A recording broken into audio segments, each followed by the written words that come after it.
also live electronic music or just to produce in the studio. And we've been doing this since, I don't know, around 10 years now. We used to have hair. We used to have hair when we started to do this back in the days.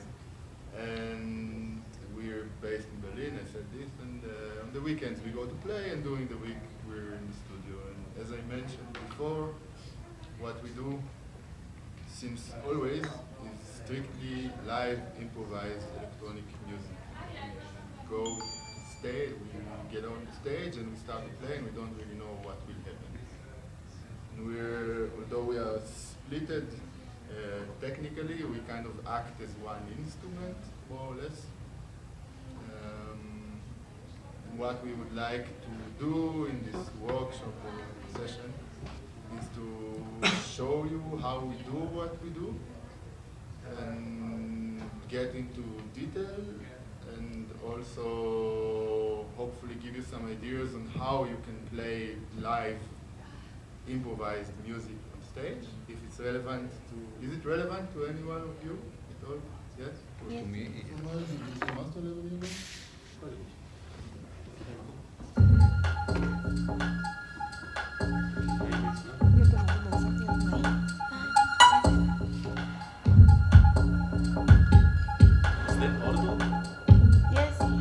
Also, feel very free to come here if you're comfortable to sit, your legs are tired. Otherwise, if you want to come and see what we do, it's a bit more practical, I guess.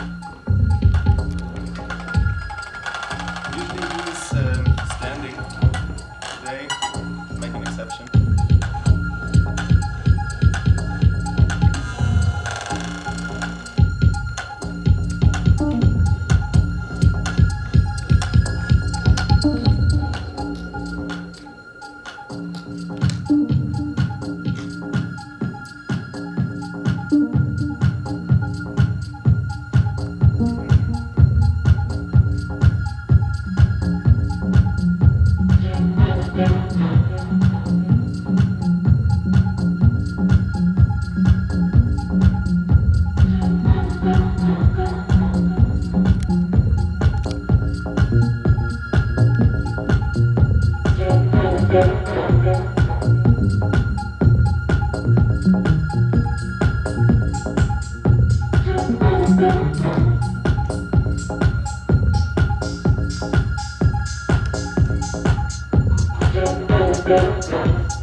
Something like this.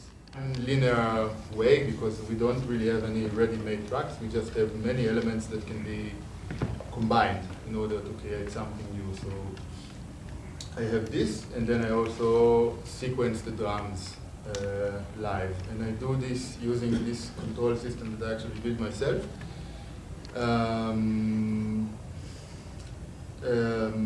So essentially it's this, it's playing up samples and doing the drums, which is like a very simplified version. Then, of course, I have many effects laid out, and I can also sort of re-sequence any audio material that I play. Maybe I just should demonstrate this. Let's take a drum loop, for example, something with content, like this one. So I have this drum loop going on, and with the press of a button, I can slice it up to, okay, not the right thing, okay. So with the press of a button, I can slice it up to 8 pieces. You can see it running over here, and then I can replay it however I want.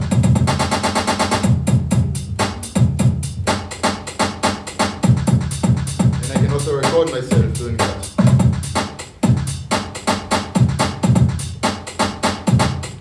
Then it will loop, basically. So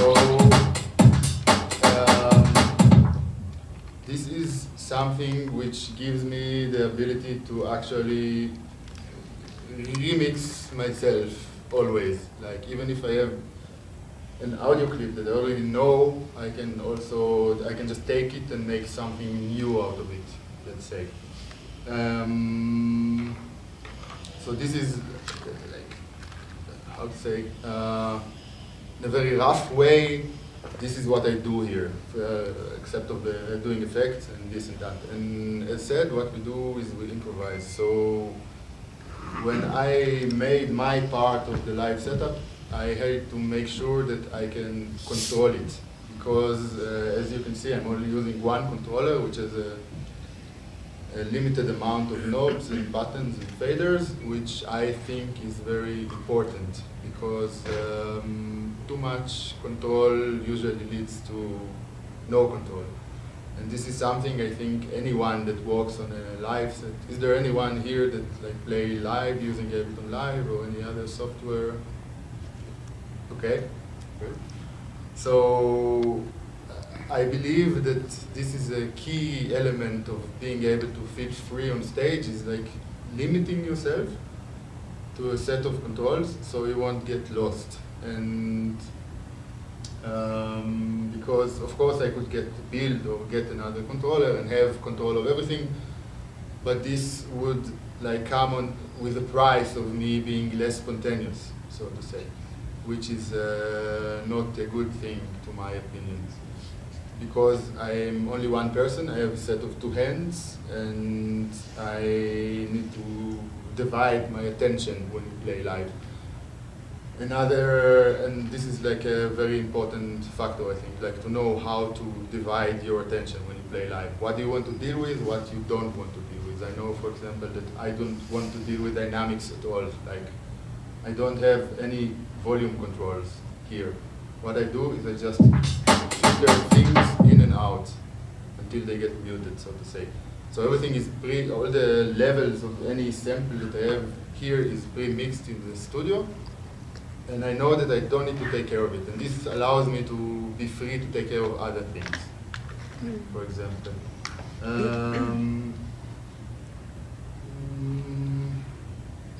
One small thing that I will mention now, and then I think we should go to your part, and then I can come back to this again, is also what I think is very important when you play live improvised music on stage, is the ability to make a big mess and then to come back to safety with the press of a button, which is also something that I've implemented in my set.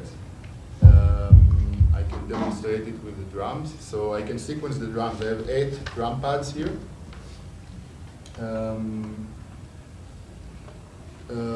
And 3 drum kits, which I can kind of mold in between. So now I have this basic follow the floor loop going on, and then I can just play the drums.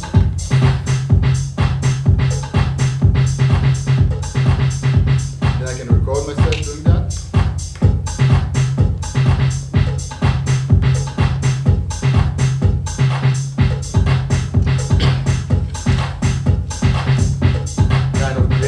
Let's say, and what I did here is I have a dedicated button, which I call the photo the floor button, which does one very simple yet super important thing when you play dance music in front of people. It allows me to basically go back to this.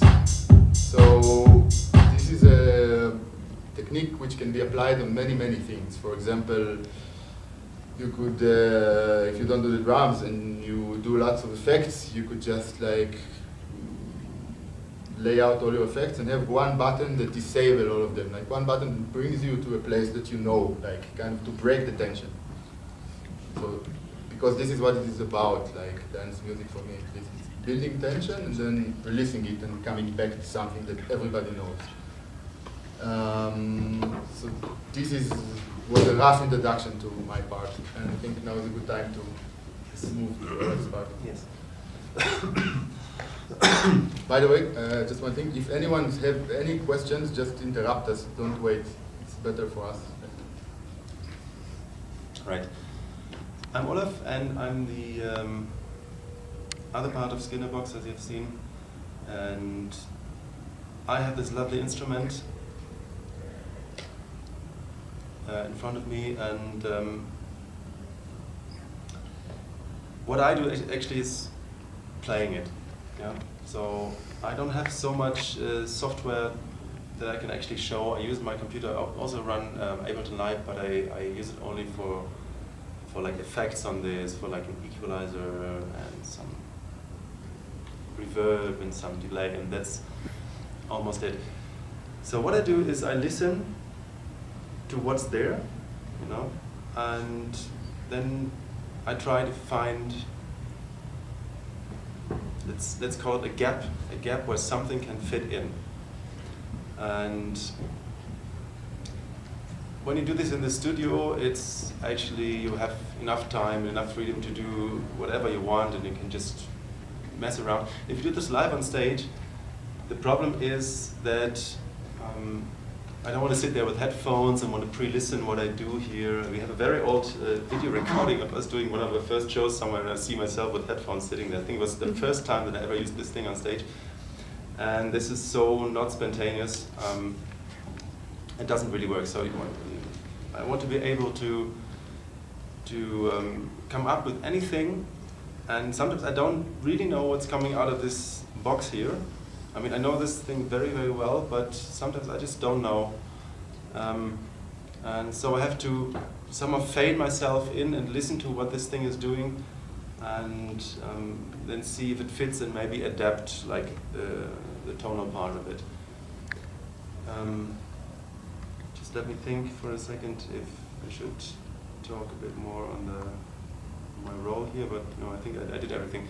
So you heard what kind of stuff he's producing, and if I want to just start something, I have no idea, I have no absolute hearing. I have very good relative hearing, but I have no absolute hearing. I cannot say which tonality we are in, so what harmony is there or anything. So I have to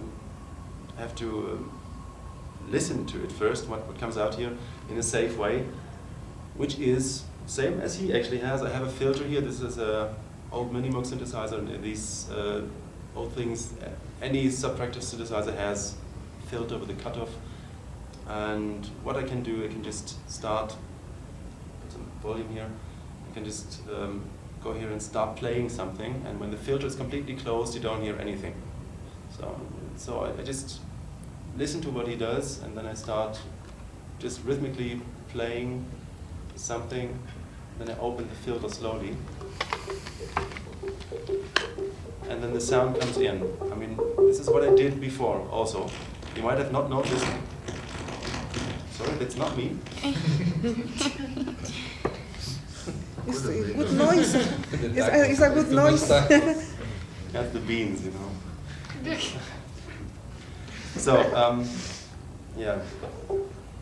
This is what I actually do. I just, sorry. The Mexican food. Yeah, the Mexican. Taking a toll. Yeah. So yeah, I just fade myself in, and then I can just listen to what it actually is. It's very quiet also in the first beginning, and then I adapt the tone. Maybe you can just play it as a small bass line or something. Let me just randomly Just take something. randomly. Maybe something very old I didn't hear for 10 years. Yeah, just leave it like this. It's okay. So I hear this bass line, and there's this beat going on, and I can start with something like this on some random key. And what I listen to, what I hear, actually it's the so-called minor triad to the tone. So the actual tone what's playing there is this one. So I can change if I want this. But first I have to fade in and listen what it is. Maybe I just do something very strange like this, unintentionally, you know. And even this would work. That leads me to some very important point here. Actually, any key that I can press here, any tone,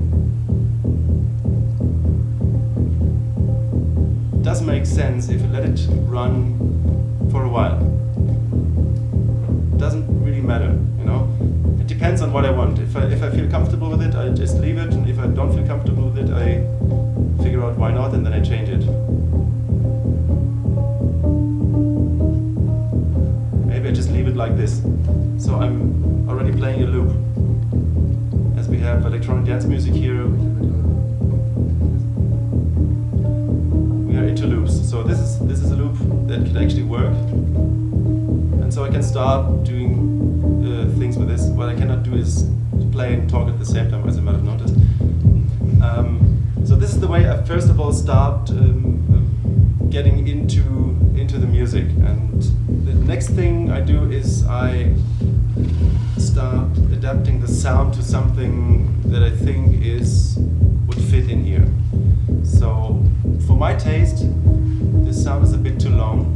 So I have all the controls. I don't know who many of you are familiar with synthesizers, but just to speak it in a very simple way, these things can do. For example, if the sound is too long, I can just make it short. So this is terms everybody understands, no matter what background you have or not. So if I want it short, I have this control here. If it's too hard in the beginning, I can make it soft with this. So if it's too dull, I can make it bright. And all this kind of stuff. And this is the basic controls, the basic qualities sounds can have in any kind of music. And this is what I do then, you know. I told you, I thought this would be too long, okay, so I make it short. And I can also, well, oh, this is boring. I start playing just some loop. I have to stop because I cannot talk otherwise. Thank you. So, and yeah, I have the control over over the sound. The next thing I have, which I told you, I have this computer standing here, and the next things that one needs for sounds is maybe something that makes it a bit more interesting. I mean, this thing can produce interesting sounds, but for instance, there's some quality which is called dryness or wetness. Like a reverb does this. A reverb makes a sound more, just somehow more pleasant. It just integrates much more, you know. So I have control on a reverb here. Even the reverb I can make short or long if I want. So I have the same sort of controls on this MIDI controller here than I have here. And what I actually use is like a reverb, just to make it nice and smooth and work well together with everything. I have a delay. And this is actually synced to the tempo that we are both playing with. We are not synced together here. So what we usually do, we usually play at 125. This is the usual thing. If he derives from it, he tells me in advance, so we play today at 123 or something. So I just change my tempo here, and the tempo is the same thing. So I can play rhythmical things that, for example,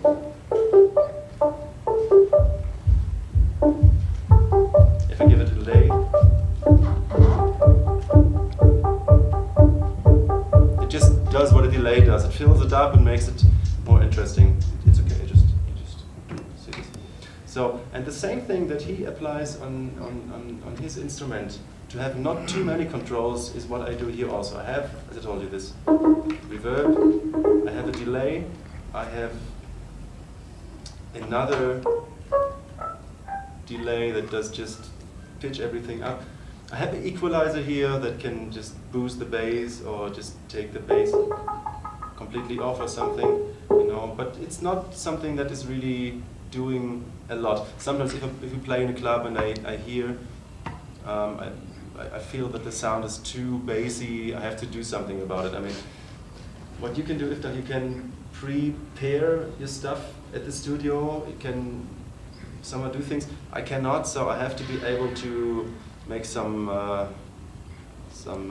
cosmetics to the sound in real time. And that's why I have a small equalizer. It's just a bass, like on the old stereos, you know, you had this, you have one for bass and one for treble, and this is what I have here, not much more. I have, what else do I have? I have, there's nothing. A distortion, also a very basic thing, and that's more or less it. I don't have much more. There's a lot of buttons here. I can control qualities of the effects. For instance, I can control delay time and all this stuff that you can usually do with it. But I don't want to have control here for the same reason. Because if you have too many options, then yeah, you don't know what to do. I mean, we even in the first years that we have, I used sometimes use 2 keyboards, and that actually ended it was a very strange experience, because when I didn't know what to do, I just turned around to the other keyboard, and I was hoping to find the answers there, but if I had no idea what to play, then I had the same problem there. So I don't need this. I just only need one instrument. So I think this is technically what I do. Maybe it's a good time to emphasize again. We said it like 3 times, but really, the more I do it, the more I realize, like, if there's anything one learn or something like this from us, to really limit your setup to something that gives you enough freedom. Because in the end of the day, this is what it is about. Is there like anyone that also play improvised music, or is like more prepared stuff here around? No? Well, I improvise like every day in my room with my instruments.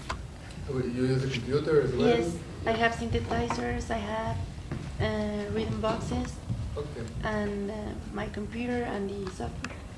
It's very cool.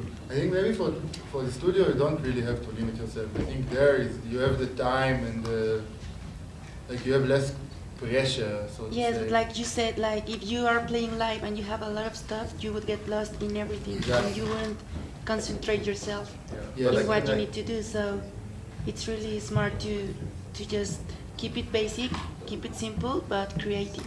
Simple and creative, and also there is a lot, like at least on this part, probably here also, there's a lot you can do also to get a lot out of it. Even if you have little controls, you can do macro controls. I have a lot of buttons that do like 5 things at the same time here.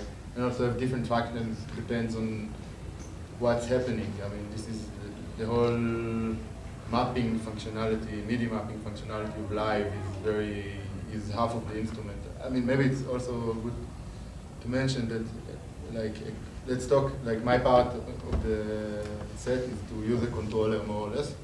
And a controller, if it's properly tuned, like to use the right ranges of effect or something, is a great instrument.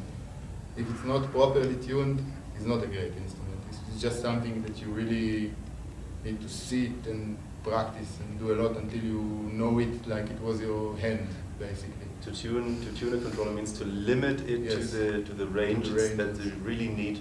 I can demonstrate something. Where would it be? For example, here I have this delay going on, and I absolutely have no need to have more of this range, because this range on my ears is a sweet spot. So I can limit the range of this control using the mapping functionality of Ableton. Tell it to do only this to this, and then I can use the whole button also, and it will sound good. It's just like tuning a guitar even. It's like if you have a properly tuned guitar, it's fun, and if not, it's not. Like the best example is maybe, I don't know, we have a synthesizer in the studio called Jupiter 6. It's a synthesizer of Roland. It's an amazing synthesizer, really, one of the most interesting polyphonic analog synthesizers that I know, but it's so poorly tuned that it's not fun to play. You have the cutoff and resonance. I assume some people know what it means. It's a very basic term.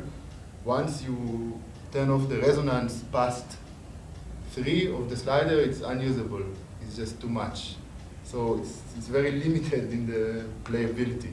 I just recently read about this synthesizer in certain that the engineers wanted to give this synthesizer all possible range. So that was actually the opposite approach than the engineers of this synthesizer did.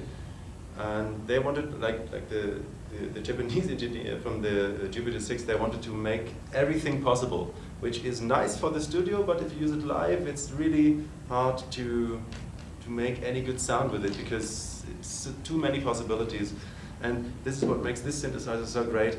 I mean, you can make something that's really ugly, you know. I mean, this is just ugly. It doesn't really fit in most of the things. But what? Vuvuzela, yeah, I cannot. Anyway. So, but most of the time, everything that comes out here is sounding very well, and also it sounds, let's say, compressed. You know, this Jupiter synthesizer is very dynamic, so I have to take care of dynamics here, which you don't want, for the reasons I don't want to take care of it, but I have to. But this thing it's nice and easy to handle. But this Jupiter 6 synthesizer is it's almost unusable. You have to really compress everything, and then it stays in its cage. You know, so you have to limit it again. So that's it. This is another example of things that you actually don't want to take care of. Yeah. It's not studio, it's live. So, and we have only 90 minutes most of the time. So things have to be on there. And yes, exactly. As you probably noticed, nothing here is labeled, like on my stuff, which is something I also advise, because you really need to know this thing by heart if you want to have fun and play. So labeling, I think, can distract you and make you not be less intuitive, so to speak. I mean, you don't read these things anymore if you know them already, and it would be wrong to just put everything full with effects, and then to start. I think it's much better that you start playing and trying, and then you think, oh, maybe I need a reverb. So then you go ahead, just dedicate one fader to reverb, maybe put 2 major controls of the reverb, and that's it. And that you can memorize, and then you can play with the reverb. And next day or next week, you think, oh, maybe I need a delay. So you go on step by step, and just don't fill everything up with unusable garbage. Exactly. Yeah. And I wanted to say something about. I mean, so far we talked a lot about the technical part, but it's also we are 2 people, and we stand on stage and we improvise together. And this. I mean, we play quite regularly, so we never rehearse, let's say. But I think it's something we learned throughout the years. It's how to listen to each other, because we don't really have a plan, and we have to stand there and it has to somehow function. So what Olaf mentioned before, like sitting and looking for the gaps, like, and also we change roles. I mean, sometimes I lead, although it would be obvious that I would be the one that kind of say where this show is going, because I have the most control of the most of the amount of the sound.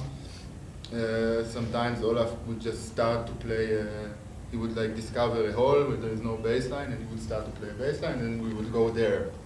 Like, so we kind of change roles in who's leading, more or less. Yeah. And it's mainly also about really managing to listen. Sometimes you don't manage to listen, it happens, like especially if you're drunk. Yeah. But most of the time I think we do quite a good job, like trying to find the holes, and also trying to, I mean, I guess for Olaf it's easier to listen to me, like, than for me to look for your holes. But sometimes when I manage, it's easier to look for your holes. When I manage, it's really nice, the holes. And because it's an instrument, people get excited about it. I'm not going to lie, they also, wow, a Moog, you know, I'm doing a Moog on stage. And I think it's very important, especially if you play live improvised music, and it's not about narcissism. It's very important that the crowd will be able to make an audio-visual connection of what's going on. I mean, my part, yeah, my part is a bit more cryptic. I mean, it's a lot of lights, and this is. I think that this is important because they appreciate it much more, and if they appreciate it much more, we play much better, basically. So we kind of need it not for our ego. We need it to be in order to be able to play good music. It's a chain reaction thing. Like the audience is always giving us some feedback on the music. I mean, if a crowd likes the music, then they make like noises like ooh, and I cannot do. I don't have this repertoire, but I have a sample. Anyway, so you will hear what's going on, and if they like it, and if they do so, then of course, I mean, this is what I want. I want them to enjoy themselves. So I carry on. You know, if I just go back to my boring sound that I have all the time here. If I have this and it just comes in somehow, and the crowd goes crazy with it, and I give it some more, you know, and I just go on with this.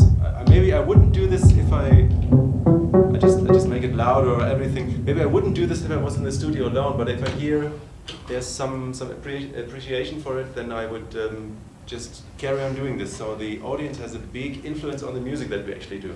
Yeah. You know, if they know it or not. Yeah. It's different. So, and if you're just standing somewhere like 5 meters above everybody, and you know, just everybody's standing around there and drinking their cocktails and talking to you, don't really listen to what's going on, then they can't give us any feedback. And well, then we just do a job. You know, we just play the music.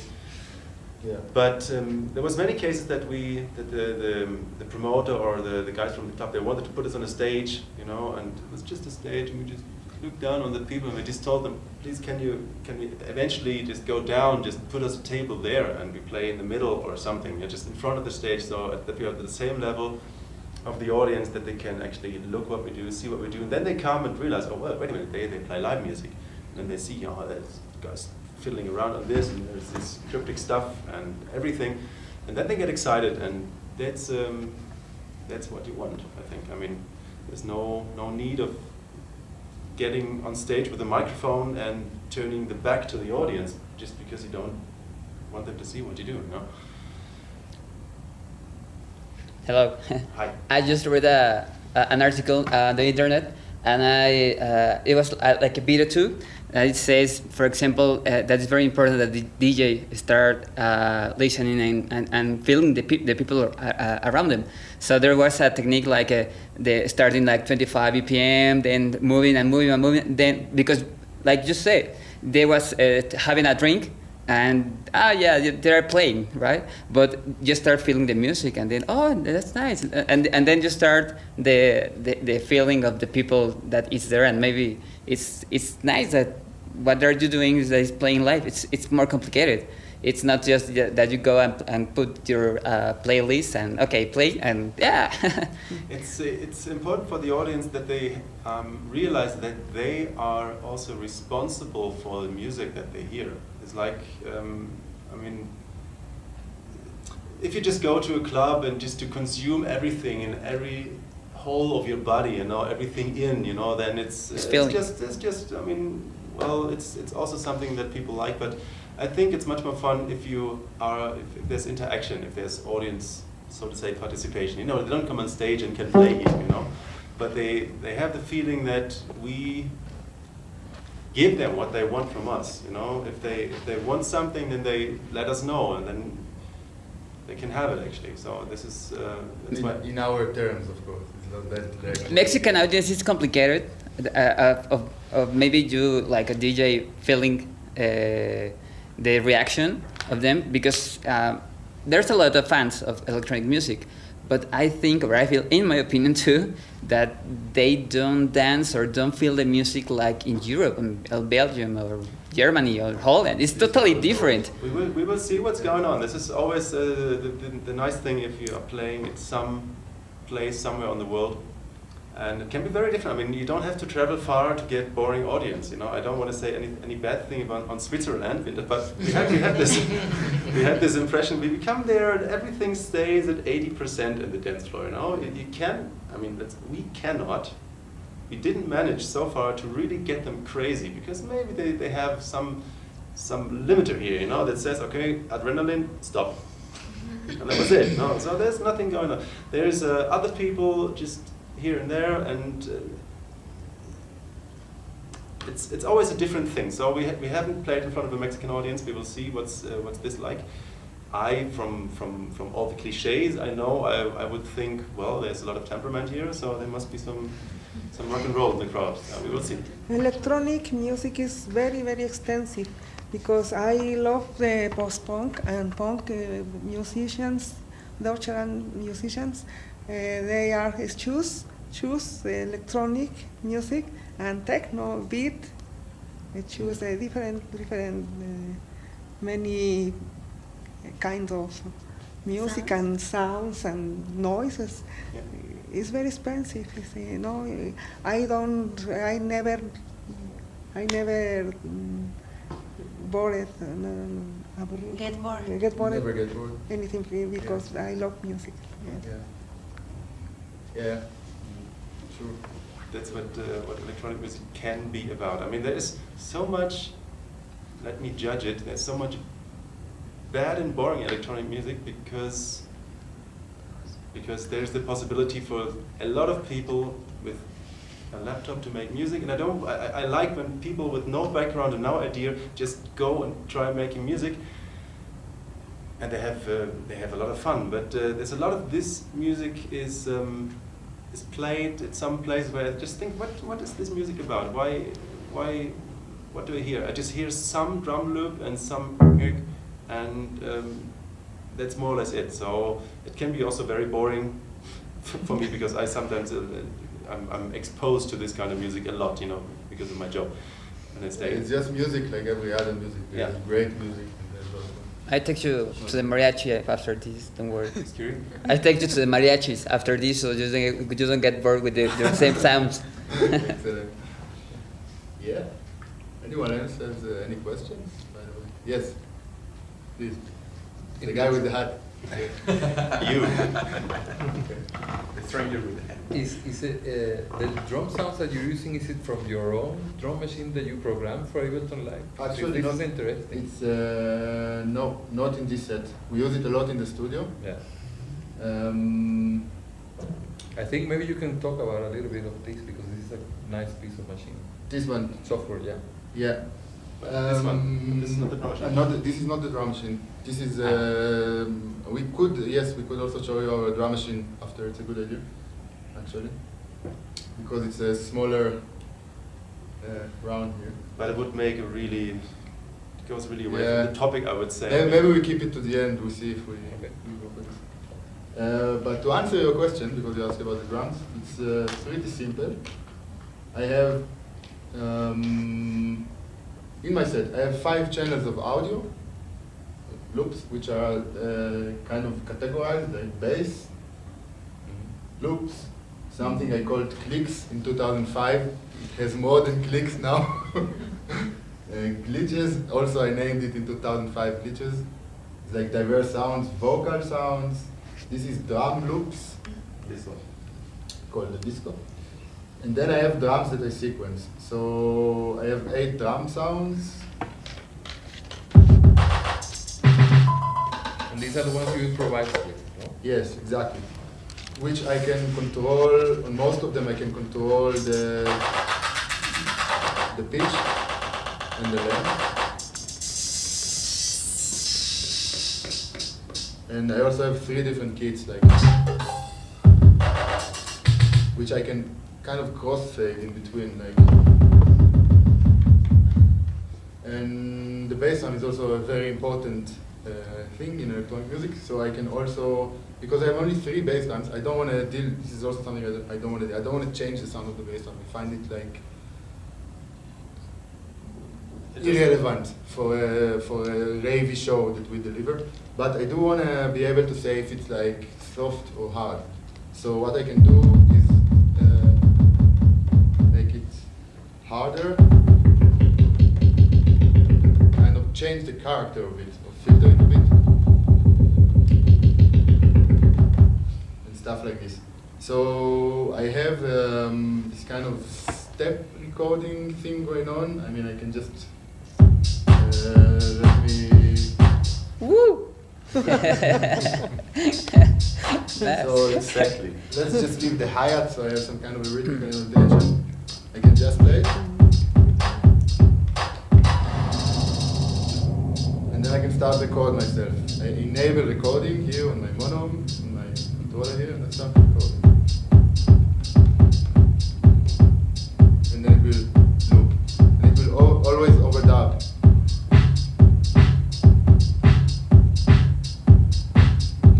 I can change the step length. Right now it's since years it's like 32 steps because this is how I like it, basically.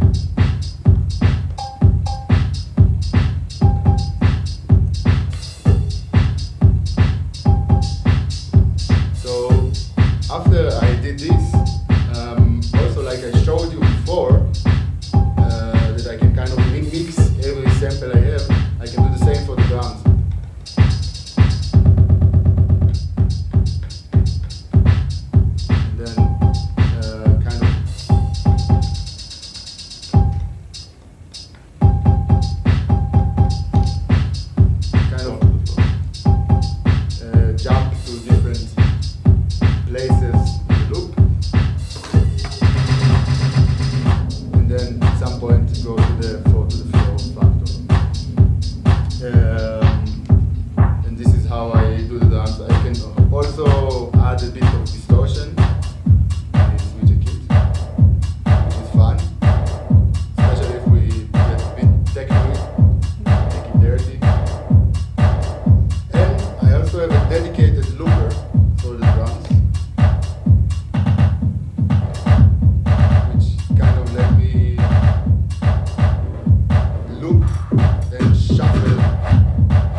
Sometimes where we think it's a good thing to play techno, and sometimes we just play some, I don't know, I don't have any terms for this, but let's say it's more housey or it's more jazz music or like no swing, you know, but it's more of funk. I think we're quite funky when we do any way. So, but we don't play funk, you know, we play a lot of different types of music. Sometimes it's really soft, smooth, easy listening stuff. But you know, if we want people to dance, maybe we stick to the bass drums and everything. I mean, we can, just to name an example, we had like in August, we did a 6-hour set in a festival in Poland, which we did playing on 90 BPM. It was very, very slow, very, very trippy. And I think a week before or a week after, we played in Sisyphus in a club in Berlin on 132 BPM techno, very hard techno stuff. So we don't like to set ourselves any kind of genre, not genre, but I mean, No limits on no music. limits. What we do is always the same. Like it will have certain sound characteristics. Also musically, kind of the way we play. I mean, it's just if you play guitar, then you have a special way to play it. It's the same. It's just that sometimes we really vary in tempo, and this changes the music also. Yeah, a lot. just demonstrate. Put your tempo at 80.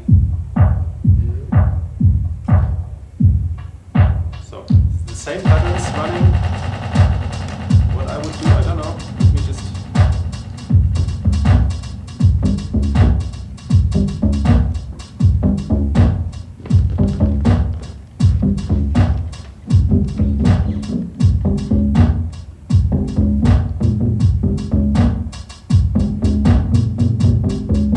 Now gets another kind of music will come out of this, you know. And if we go on for a while, then this will be the set. Let's say, no. And that's why it's not possible to say what kind of music is it. This if you play the same thing, 130 it's techno, and if you do slow, then it's just something that's really.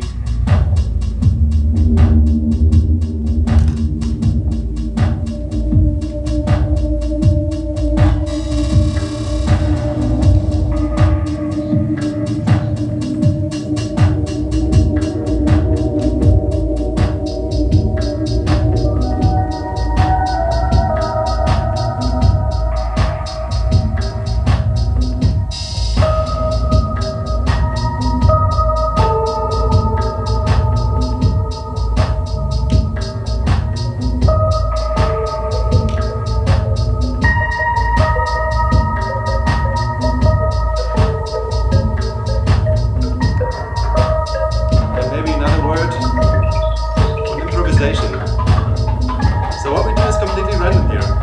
If there's not too many things in this music, there's no tonality actually defined at the moment, because there's no bass line or something. I can more or less play what I want here. So I just define something here. Now there's a bass line coming, and I just suddenly maybe stick to one tone.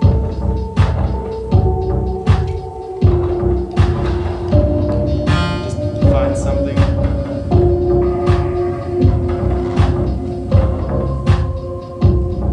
Now I found a new tonality here.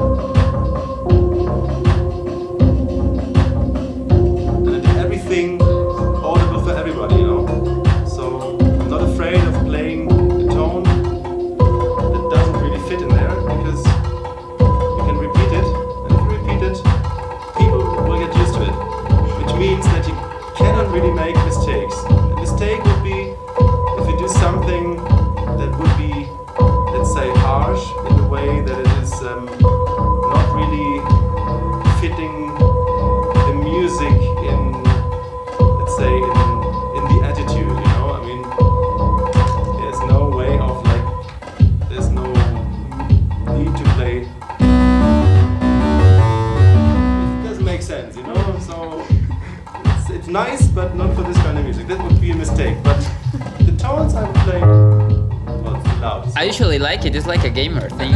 What? I usually like it. It's like a gamer thing, so it's very nice. I mean, sometimes we do crazy stuff when we have like slow sets, you know. Sometimes there's something in there which I just suddenly imagine that they play, you know. And these people getting a grin on their face, you know, because they realize there's something weird going on, some quotes of something that I have in my head or something. So improvisation is. I recently wrote a blog article on this. It is. It means to deal with the unforeseeable. So how to make how to deal with what you cannot know. So how to do this is be careful. You know? For example, if I told you that you're right now with a lot of gamers, keep the music. I will. We are all gamers, beer gamers, right? Right. How do you play it? How you will play?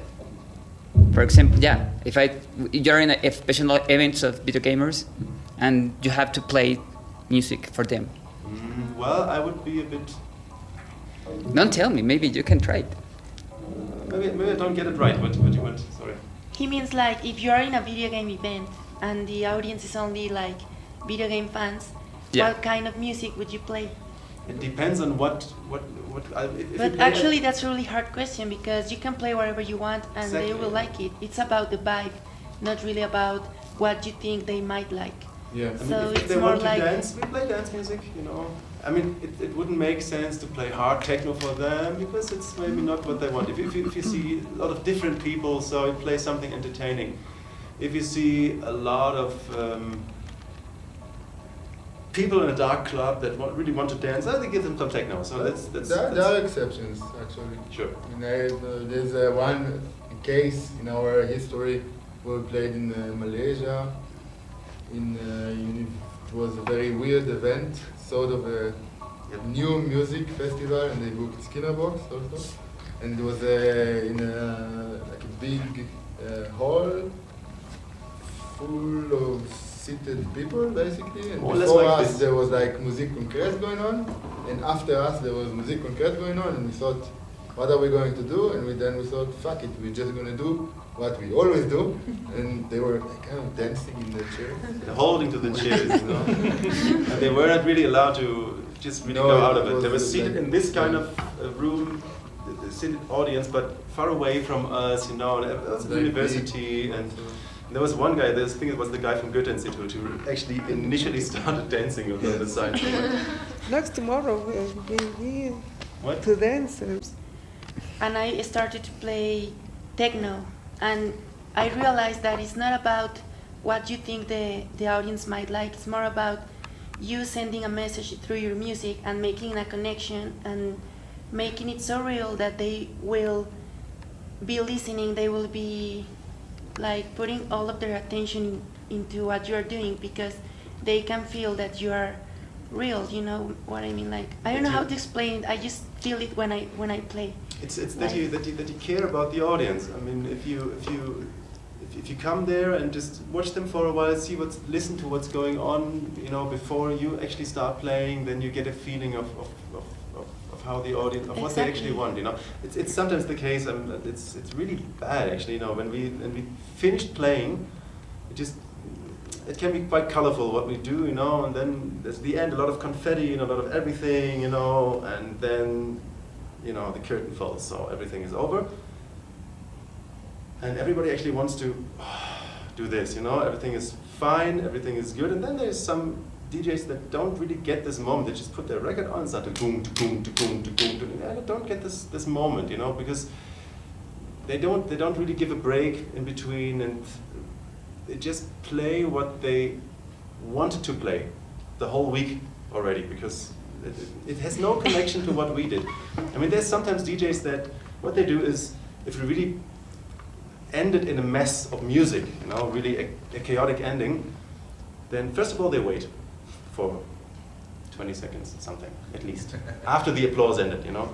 And then they play something completely out of context, some smooth, easy listening music from the 70s, you know. They just go back to their record thing, to their record box, and just find something else and just play it. And so everybody leaves the dance floor, goes to the toilet, goes to the bar, and then they return, and then they start their set. And that's much nicer than to start their set with no connection. It's just a hard break of the whole vibe on the dance floor. And that's why to have a concept, to have a plan what to play, I mean, sure you have an idea what the evening will be like, but you have to stay flexible on the... I believe you have much more fun if you have a plan and you come to just play or play.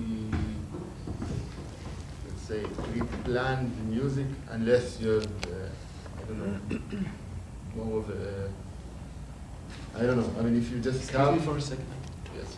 Yes, like if you have a plan and maybe it's not going so well, what are you going to do? Like, Even so worse, that if it's better going to have really like well, freedom. why shouldn't you just continue with it a bit? You know? Yeah, it's better to That's, have the freedom to change what you're doing Yeah. through the set Exactly. than stick to a plan.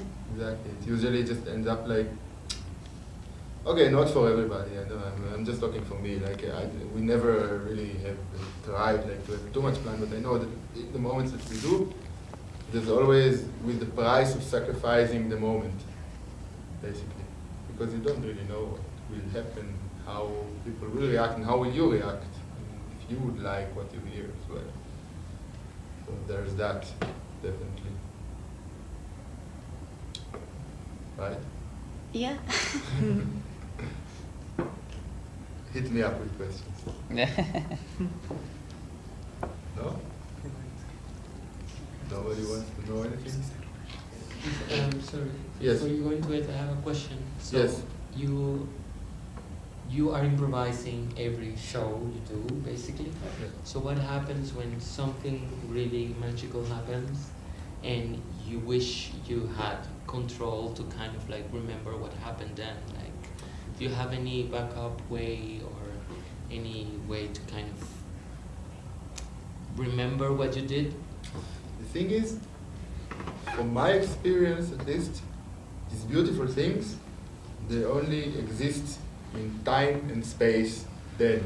Like I think Miles Davis said once, improvised music should only be heard once, basically. I mean, we record very often, but it's even these magical moments, they translate sometimes at home, but sometimes not. Sometimes I listen to it and I'm very disappointed because I don't have the whole crowd of people that have been dancing since like 36 hours around me, and the sweat and the smell and the sound and everything. You know, it's also a factor. It's especially if this magical moment, let's say, is a very ravey one.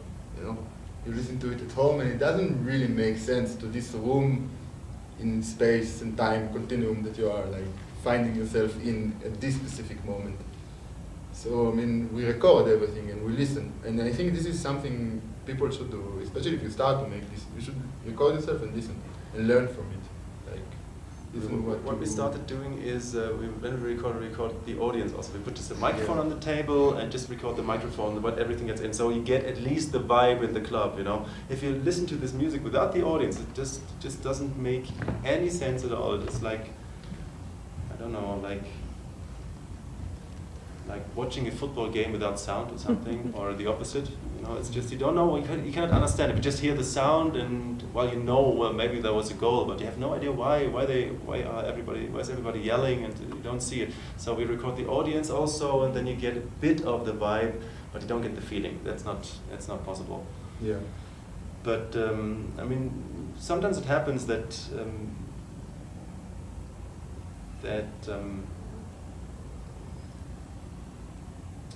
that I wish I had a better idea than I actually have. You know, I just play something and it's that's better. it's just downright shit what I play. You know, I can say it. I mean, what to do then? You know, the first thing that I do is, first of all, I continue. Exactly. I continue. I carry on. You know, maybe I just take it a bit back with the filter, but I continue. Maybe I start liking it. Maybe I don't. Maybe I get it changed somehow, and maybe I don't. So. After a while, let's say after 32 bars or some of this matrix, you know, that we're moving in, then I stop, you know. But it's not good just to start something and then Yes. no, it's not good. So then just first of all you have to continue. You have to be super consequent. I think also there are these moments where I think, man, we suck, like we're so bad right now. But then I think, okay, well then let's be really bad. Like let's at least be like bad in a good way and like be responsible and continue this. And not just change to something else, because this is like it's something I personally could not stand. Like even if it's really bad music, it should have its place. Like, continue and just become something else after. It happens if you go dancing in a nightclub, you know, you just there's sometimes the records you don't like, so you just think of this is. I stop dancing. It stops dancing me, and then I think, well, okay, so it stopped dancing me. But it would be worse if this happens and then it changes to something else, that I maybe like a bit more, and then it changes again, so this rapid changes is not a good thing. So it should be consequent, yeah. Yeah. Aren't you sometimes getting mad at each other? Maybe the other one plays something, you're like, oh my god, this is horrible, Yes. and you wanted to go in another direction, maybe. Yes, of course. Sure, it does. I mean, sometimes it depends. Sometimes you come to me and say it's too loud or too quiet or something, or make it a bit less. How you call it? With like, don't play with reverb. Don't just make it more empty.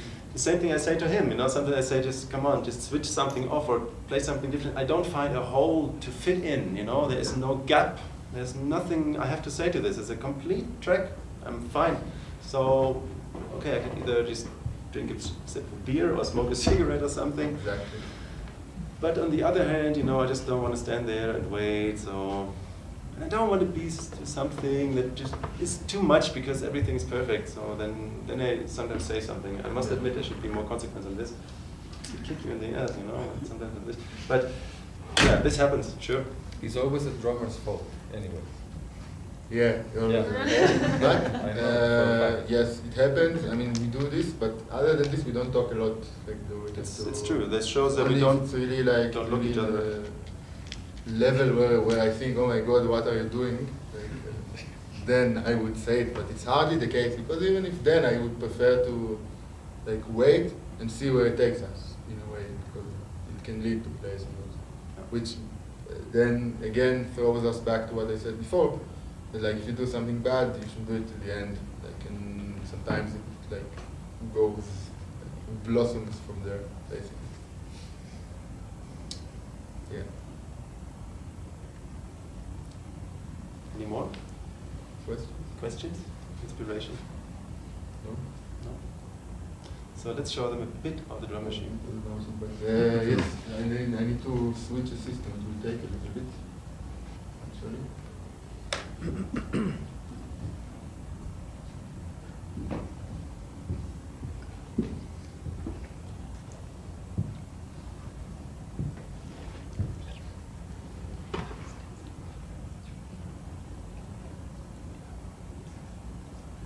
This is also very important what I just have now at this very moment. I actually should talk to you because it's a bit boring maybe, but I don't have anything to say. And if I don't have anything to say, I just shut up.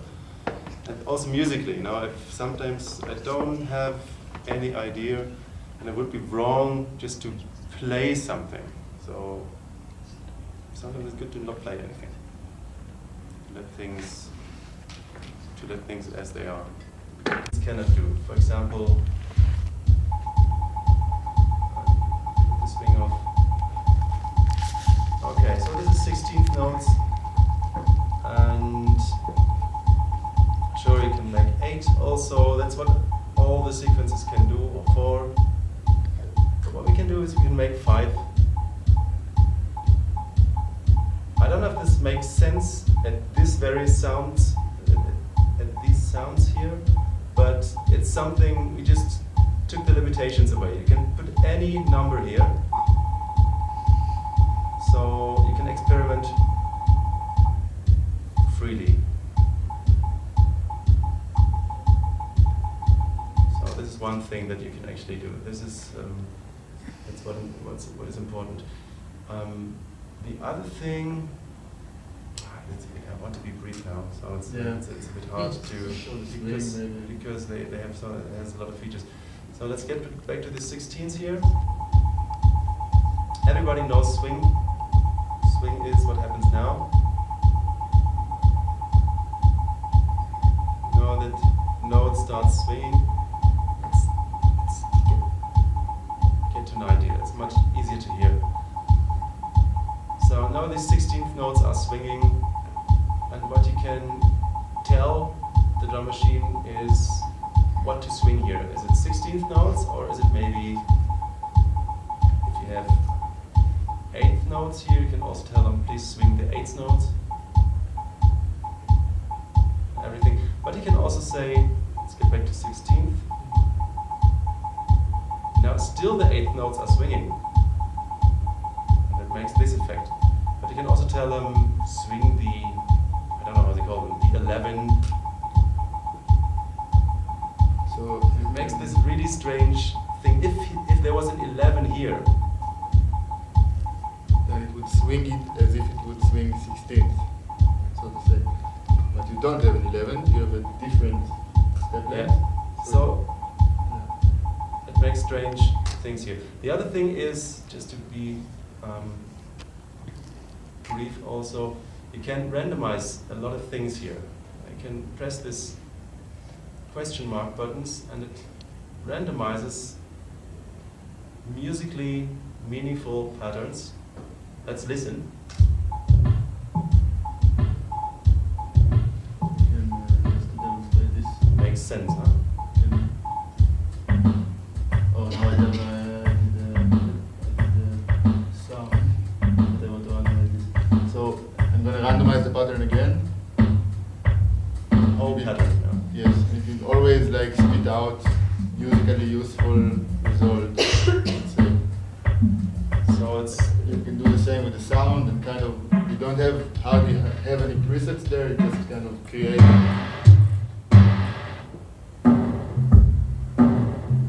So this. yeah. And it has like 1 million other features that we will not show you right now because I think it's time to Exactly. fade it out. So just stop. Yeah. That's it. All right. Thank you for your patience. Thank you for your patience. Thank you. Sure.